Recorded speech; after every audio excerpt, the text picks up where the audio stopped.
Tulsa has a rich railroad history, some of which is on display at the Route 66 Village in West Tulsa. But it's been several decades since passengers rode these rails, but that could soon change. The good news is that we could have rail service in a few months. Rick Westcott is chairman of the Tulsa Advisory Committee to the State Eastern Flyer Task Force. He says a private carrier could get the project done in just 6 months and at a much lower cost than earlier estimates.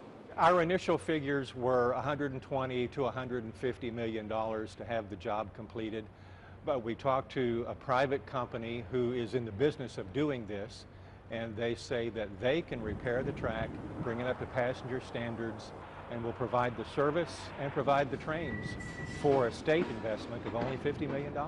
Burlington Northern owns the stretch of track from Sapulpa to Tulsa. Westcott had worried that only Amtrak would be allowed to use that corridor, but he says that's no longer the case. They're willing to discuss, they're willing to negotiate with the state of Oklahoma or any private entity that the state might contract with.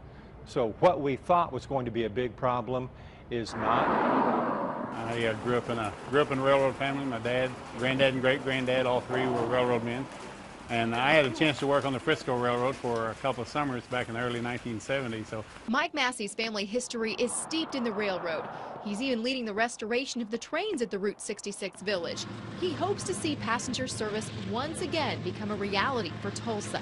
it's part of my past, and I would like for other people to experience the thrill of riding a train like what I got to enjoy as a child.